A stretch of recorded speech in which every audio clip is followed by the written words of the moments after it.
ነገሩ ግን መጽሐፍቲ ስለየም ድዛረቡ እግዚአብሔር አቦና በወዱ ይሰይድና ድንግል ማርያም ነወዱን ሰሚዓ ተላላትና መላእክትና በወድና ፈጣሪም ናብ ኢየሱስ ክርስቶስ የምሰይደምና ሐዋርያት ኢየሱስ የምሰብዩኸምና እና ኢየሱስ ክርስቶስ ከንታይ በለ ኢየሱስ ክርስቶስ ናባይ ነው ይሉ ጸጋን ሰላምን ናይ ጎይታና ኢየሱስ ክርስቶስ ምስ መንፈስኩም ይኹን كنفار እግዚአብሔር አምላክ ሎም ድማ በሐደ ሐድሽ አርእስት መጽና አለና ጎይታ ኢየሱስ ክርስቶስ ዝተዛረበ ቃል ጌርና ሎም አንተ ድማ ክንዛረብና እግዚአብሔር አምላክና አጀሚሩ ስለደፈጽመና ክብር ምስጋና ነው ይሁን ዮሐንስ ወንጌል ምዕራፍ 5 ከፈሪ 39 ከምዚ ብል ጎይታ ኢየሱስ ክርስቶስ ክብሩን ስም ይሁን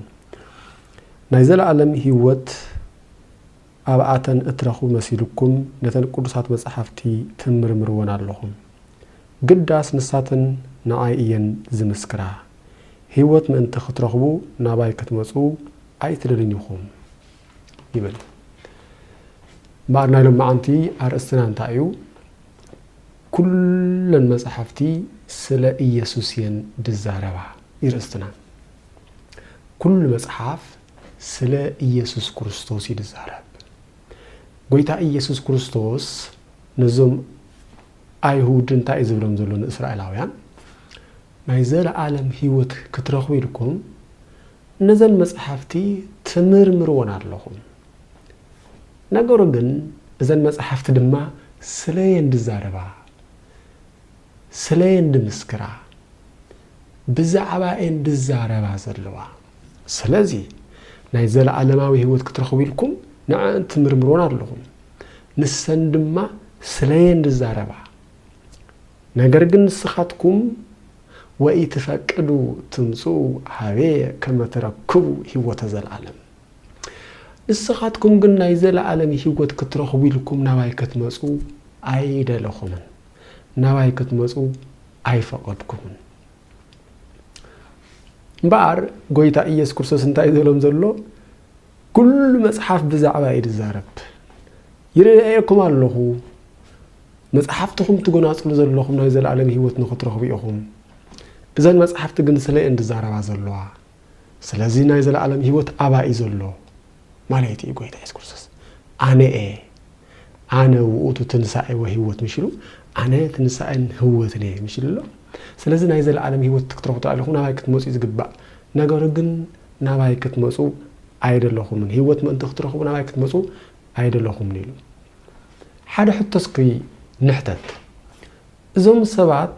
ዝገናጽልዎ ዘሎ መጽሐፍቲ ኣይናይ መጽሐፊ እዚ መጽሐፍ እዚ ነይሩኩም ትሓስቡ እዚኣ እኮ ካብ 4 ወንጌላውያን ካብ ማቴዎስ እያ ትጅምር ንሶም ዝገናጽልዎ ዝነበሩ ማቴዎስ ማርቆስ ሉቃስ ዮሐንስ ናይ ጳውሎስ መልእኽታት ናይ በዓል ጴጥሮስ መልእኽታት ገለ ይኮነን እዞም እስራኤላውያን ዝገናጽልዎ ዝነበረ መጽሐፍ ብሉይ ኪዳን ሓሙሽተ ብሉያት ኦሪት ዝበሃሉ ከምኡውን ሕጉኹም ዝብሎን ኣሎ እንደገና ነቢያት እውን ኣሎ ጎይታ ኢየሱስ ክርስቶስ ኣብ ሉቃስ ወንጌል ክዛረብ ከሎ ምዕራፍ 24 ካብ ፈቕዲ 44 ከም ዝብል ቃል ኣሎ ንሱ ድማ እዚ እቲ ምሳኻትኩም ከለኹ ኣብ ሕጊ ሙሴን ነቢያትን መዝሙራትን ብዛዕባይ ዝተጻሕፈ ኩሉ ክፍጸም ግዲ ኢለ ነጊረኩም ዝነበርኩ ቃለ እዩ በሎም ይብል ስለዚ ብሓፈሻ እዞም ሰባት እዚኣቶም ዝምርምርዎ ዝነበሩ መጽሐፍቲ ሕጊ መዝሙራት ነቢያት ስለዚ ቅድሚ ናይ ኢየሱስ ክርስቶስ ልደት ኮነ ድሕሪ ናይ ኢየሱስ ክርስቶስ ልደት ዘለዎ መጽሐፍቲ ቅድሚ ናይ ኢየሱስ ክርስቶስ ስቅለት ኮነ ድሕሪ ናይ ኢየሱስ ክርስቶስ ስቅለት ዘለዎ መጽሐፍቲ ኩሎም ስለ ኢየሱስ ክርስቶስ እዮም ድዛረቡ ጎይታ ኢየሱስ ክርስቶስ መጽሐፍቲ ስለየም ድዛረቡ ይዝለና ዘሎ ሪእኹም ኣለኹም shadow of Christology ዝበሃል ትምህርቲ ኸነጽና ከለና ካብ ኣዳም ጀሚርና ኩሉ ስለ ኢየሱስ ክርስቶስ ይዛረብ መጽሐፍ እስራኤላውያን ንኢየሱስ ክርስቶስ ከቕበልዎ እንተደኣ ኮይኖም ኢየሱስ ክርስቶስ እንታይ ከም ዝኾነ እንቅበልዎ መሲሕ ኢየሱስ ንሱ ክርስቶስ ከም ዝኾነ ክርስቶስ ማለት ድማ ቅቡእ ማለት እዩ ቅቡእ እዚ ቅቡእ ድማ ነቶም 5-6 ነገራት ዘማልአ ስለዚህ ንኢየሱስ ንሱ መሲሕና እዩ ንኢየሱስ ንሱ ክርስቶስ ኢሉ ክቅበልዎ እንተደኣ ኮይኖም ንሱ መን ኢየሱስ ንሱ እንታይ ክርስቶስ እንታይ ማለት ክርስቶስ ቅቡእ ስለዚህ ንሱ ከም መልከ ጸደቅ ካህና ከም ይስሐቅ መስዋዕትና ከም ሙሴ ነቢና ከም ኢያሱ መስፍና ከም ዳዊት ወይ ድማ ከም ሰሎሞን ንጉስና ንሱ እዩ እግዚአብሔር ዝቀበኦ እዩ ረኸም ኣለኹም ካህን በእግዚአብሔር ዝተቀበ እዩ መስዋዕት ዝኸውን ዝተሓረየ ዝተፈተወ እዩ ነቢይ ዝተቀበ እዩ መስፍን ዝተቀበ እዩ ንጉስ ዝተቀበ እዩ ስለዚህ መሲሕ ማለት ድማ ክርስቶስ ማለት ካ ቅቡእ እዩ ማለት እዩ ስለዚህ ኢየሱስ ክርስቶስ ክቅበልዎ እንተደኣ ኮይኖም እዚ ኩሉ ዘማልአ ኢሎም ዝቅበልዎ ነዚ ዮሐንስ ወንጌል መወዳእታ ምዕራፍ 20 ፈቅዲ 30 ክዛረብ ከሎ ከምዚ ይብል ናይ ዮሐንስ ወንጌል ጸሓፊ ኢየሱስ ድማ ኣብዚ መጽሓፍ እዚ ዘይተጻሕፈ ካልእ ብዙሕ ተኣምራት ኣብ ቅድሚ ደቀ መዛሙርቱ ገበረ ግናኸ ኢየሱስ ንሱ ክርስቶስ ወዲ ኣምላኽ ከም ዝኾነ ምእንቲ ክትኣምኑ ኣሚንኩምን ብስሙ ህይወት ምእንቲ ክትረኽቡ እዩ ዝተጻሕፈ ኢየሱስ ታይሞ ኢየሱስ ንሱ ክርስቶስ ወዲ ህያው ኣምላኽ ከም ዝኾነ ምእንቲ ክትኣምኑ ኣሚንኩም ከኣ ብስሙ ህይወት ምእንቲ ክትረኽቡ እዩ ዝተጻሕፈ ይብል ኣብ ማቴዎስ ወንጌል ምዕራፍ 16 ፈቅዲ 16 ዘሎ ጴጥሮስ ዘረባ ዘረባውን ኣሎ ሰባት ንወዲ ሰብ መን ይብሎ ኢሉ ጎይታ ኢየሱስ ክርስቶስ ምስ ሓተቶም ጴጥሮስ እንታይ ሊመልሱ ጴጥሮስ ድማ ንስኻ ክርስቶስ ወዲ ህያው ኣምላኽ ኢኻ ኢሉ መለሰሉ ንስኻ ክርስቶስ ወዲ ህያው ኣምላኽ ኢኻ ኢየሱስ ኮሽዑ እንታይ ልዎ ኢየሱስ ድማ ስምዖን ወዶና እቲ ኣብ ሰማይ ዘሎ ኣቦይ ዳ እምበር ስጋን ደምን ኣይገለጸልካን እሞ ብፁዕ ኢኻ ኢሉ መለሰሉ ይብል ስለዚህ ሪኢኹም ኢየሱስ እስራኤላውያን ንኢየሱስ መሲሕ ኢሎም ክቅበልዎ ወዲ እግዚአብሔር ኢሎም ክቅበልዎ እዩ ዝድለ ዘሎ ስለዚህ እንደራ ተቀቢሎም ድማ ብስሙ እንታይ ክረኽቡ እዮም ህይወት ክረኽቡ እዮም ዮሐንስ ከምኡ እዩ ዘሎ ስለዚህ ንእስራኤላውያን እንታይ እዩ ዘሎ ጎይታ ኢየሱስ ክርስቶስ ንስኻትኩም ናይ ዘለዓለም ህይወት ክትረኽቡ ኢልኩም ንመጽሓፍቲ ተገናጽሉ ኣለኹም ጽቡቕ እዩ ብጣዕሚ ጽቡቕ እዩ ነገሩ ግን መጽሓፍቲ ስለኦም ዝዛረቡ ስለዚህ ወኢትፈቅዱ ትምጽኡ ሃበየ ከመ ትረክቡ ህይወት ዘለዓለም ናይ ዘለዓለም ህይወት ክትረኽቡ ኢልኩም መጽሓፍቲ እንዳገንጸልኩም እቶም መጽሓፍቲ ግን ናባይ መሪሖም መሰምስኹም ናይ ዘለዓለም ህይወት ክትረኽቡ ግን ናባይ ክትመጹ ኣይፈቐድኩምን ኢልዎም ሪኢኹም ሓደ ጥቕሲ ትዝ ኢሉኒ ኣብ ሮሜ ምዕራፍ 9 እንድራ ተመልኪትና ሮሜ ምዕራፍ 9 ካፍቅዲ 30 ሓደ ቃል ኣሎ ጳውሎስ ዘረቡ እቶም ጽድቂ ዘይደለዩ ኣህዛብ እቶም ንጽድቂ ዘይደለዩ ኣህዛብ ጽድቂ ረኸቡ እዚ ድማ እቲ ብእምነት ዝመጽእ ጽድቂ ኢሉ እቶም ናብ ጽድቂ ዘብጽሕ ሕጊ ዝደለዩ ናብ ጽድቂ ዘብጽሕ ሕጊ ግን ኣይረኸቡን ስለምንታይ ይብል ከልኩም አንብቦም ስለምንታይ ብግብርንበር በእምነት ስለዘይደለዩ ብግብርንበር በእምነት ስለዘይደለዩ ሪኢኹም ኢየሱስ ክርስቶስ ንዓይ እመኑኒ ኣነ እቲ መሲሕ ዝብሎም ዘሎ ንስም ግን አይደለይን ስለዚህ ሓሳበይ መታን ክጥርፍ ናብ ካልእ ከይድ መጽሓፍ ኩሉ ስለ ኢየሱስ ይዛረብ ኣብ ብሉይ ኪዳን ዘሎ ይኹን ኣብ ሓድሽ ኪዳን ዘሎ ይኹን ኩሎም መጽሓፍቲ ስለ ኢየሱስ ክርስቶስ እዮም ዝዛረቡ ኣብ ብሉይ ኪዳን ወላውን እኳ ስለ እግዚአብሔር ዝተዛረቡ መጽሓፍቲ እንተረኸብና ፍጻሜ ዝረኸቡ ኩሎም ብክርስቶስ ኢየሱስ እዮም ስለዚህ ኩሎም መጽሓፍቲ ስለ ኢየሱስ ክርስቶስ እዮም ዝዛረቡ እስኪ ቁርብ ንርአ ኣብ ሓድሽ ኪዳን እስኪ ንርአ እግዚአብሔር ኣቦ ናብ ወዱ ናብ ኢየሱስ ክርስቶስ ይሰይድና ማቴዎስ ወንጌል ምዕራፍ 3:17 ማቴዎስ ወንጌል ምዕራፍ 7:17 ከምዚ ዝብል ማቴዎስ ወንጌል ምዕራፍ 3 ክጅምር ከሎ فرعصر شعاته ووزيء أماي تره وسماي مسعى قال أمدمنا زيبل زنتو وتولدي زعفكر إنه قويتا تتأميكو كابت ماي مسوسي سماي دما تخفته كاب سماي دما دمس مسي تدمس ما انت هيدزبلي ازي اتزفت وودئيو زبل عبدالة تابور دما لك أخم ازي اتزفت وودئيو نعو سمعوه زبل قال سلازي اكزي أبي ربو نعو سمعوه يلو ناب إيسوس كريستوس سديدنا ملائكت لوقاس وانجيل مراف كلتن تاع ملكتنا اب عد داويت عب بسرات توليدو مدحن كريستوس غويتا توليدو لكم يلوم نتوم غاسوت ناب بيتلهم كخوديهم حبيرهم سلازم ملائكتون ناب إيسوس كريستوس كنكيدهم حبيرهمنا دنجل مريم اب قنا زغيلا يوحنس وانجيل مراف كلتن تاع ملكتنا كله زي بلكم غبرو نسو زبلكم كل غبرو الى نسو زبلنا كنسمع ناب إيسوس كريستوس يا سيداتنا يوحنس مطمع انت تملكتنا ون نوا بقو لاغزيابير زي اتت وزي اسس الحطيات عالم انه حطيات عالم زر حقن شل اغزيابير انه الو ناب إيسوس كريستوس كن كيد سيدنا كلهم ناب إيسوس كريستوس كن كيدم سيدنا حواريات ونكان تخونو نإيسوس كريستوس يمدو سبخو منفس قدسون كان تخونه يوحنس وانجيل مراف 16 كافدي 10 كنت تملكتنا نسو كاباي وسيدي دزاربما نعي يخبرني يو سلازم منفس قدسون نإيسوس كريستوس يزخبر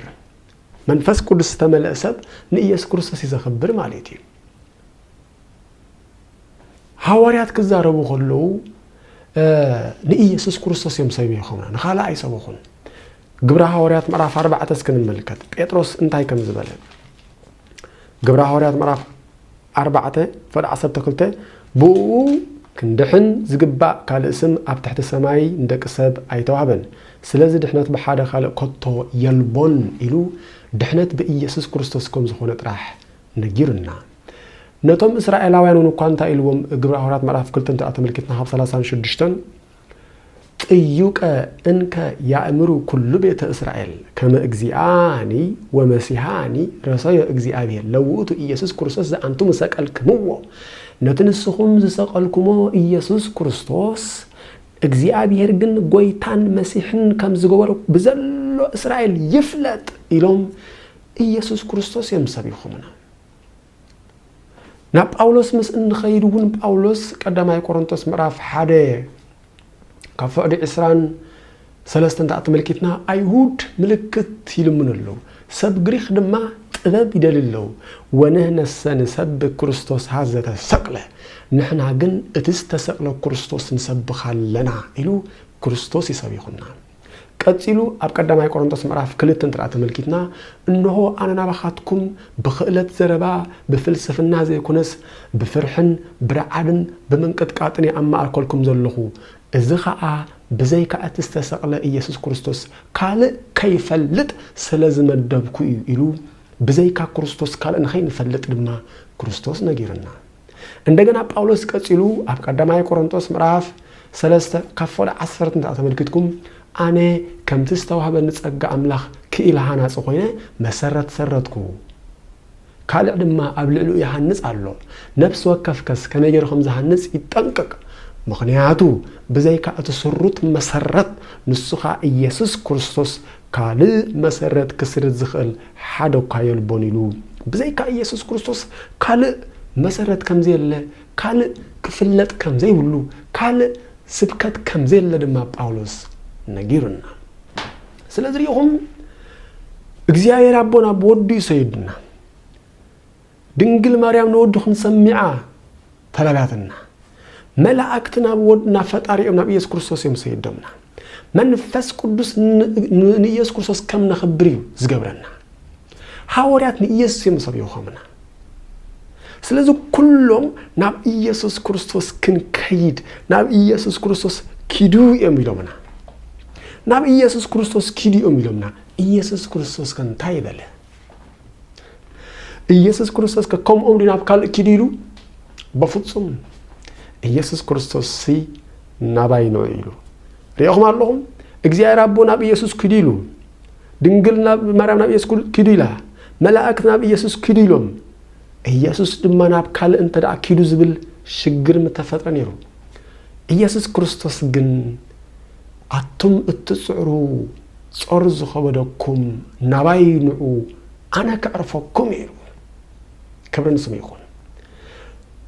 سو أرؤتي وتمهارو مني اسمه يوه أنا وتهوت لبيه أرؤتي صرو كبايد ما تمهارو أنا يوه لبيك أتحوتي سلازم بنفسهم عرف تخترق بيهم ناباينو إلنا كلهم ناب إيسوس كدو مسولنا إيسوس كريستوس دم ناباينو إلنا كبرن سميون ناباينو ترى يكونن إلنا أبي يوحنس وإنجيل مرaf 15 أفقد 5 تعتبركنا اسم ذا إن ذليس علبو ذا تكلو غيره وإمن تاني بجايكاي منم نجار كتجبرو أي تخلوني هم إلنا سلذريهم مسأحفتي بمولهم ناب كريستوس كن كيديم زتقومنا مسأحفت كلهم ناب كريستوس كن كيديم زدفونا ኢየሱስ ክርስቶስ ድማሽዑ ናብ ካል ኪዲ ይበለን ናባይ ንዑ ይዝበለ አቦ ወንኳ ናባይ ንዑ ይበለን መንፈስ ቅዱስ ወንኳ ናባይ ንዑ ይበለን ናባይ ንዑ ዝበለ ኢየሱስ ክርስቶስ እዩ ስለዚህ መጽሐፍት ስለ ኢየሱስ ክርስቶስ ይምዛረው ነዚ ኢየሱስ ክርስቶስ መጽሐፍ ቅዱስ አነ ዝብሎም ብዙሓት አሉ አነ ውእቱ ፍኖት ወጽድቅ ወህይወት አነ መንገድን ሐቅን ህይወትን أنا وقت برهان العالم أنا نايز عالم برهانه أنا وقت تنسأي وهيوت أنا هو تنسأي هيوتني أنا وقت نلاوا أبا جزء بأمان أنا حيوان قاسائي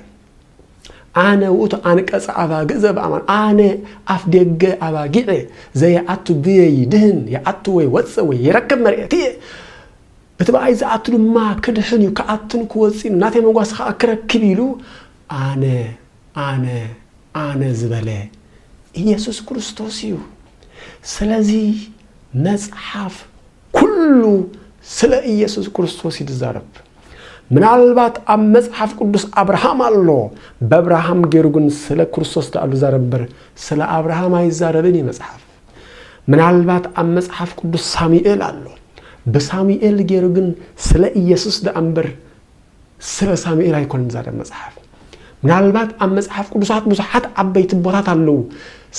ቦም ገርጉን ስለ ኢየሱስ ክርስቶስ ይዛረብ ስለ መስዋዕቱ ኦሪት ክንርኢ ከለና በመስዋዕቱ ኦሪት ገሩ ስለ ኢየሱስ ክርስቶስ ይዛረብ ኩሉ ስለ ኢየሱስ ይዛረብ ስለዚህ ኩሉ ስለ ኢየሱስ ካብዛረ ኩሉ መጽሐፍ ስለ ኢየሱስ ካብዛረ ኩሉ ድማ ኢየሱስ ክርስቶስ ከመለኸ ይዝገባ ኩሉ በኢየሱስ ክርስቶስ ከመብርከ ይዝገባ ስለዚህ መጽሐፍቲ ኩሉም ስለ ኢየሱስ ይምድዛረቡ አስፊህ ካለ ጊዜውን ከመጽ አይተርፈንኒ ጸጋን ሰላምና ይጎይታና ኢየሱስ ክርስቶስ ምስ መንፈስኩም ይሁን ሰላም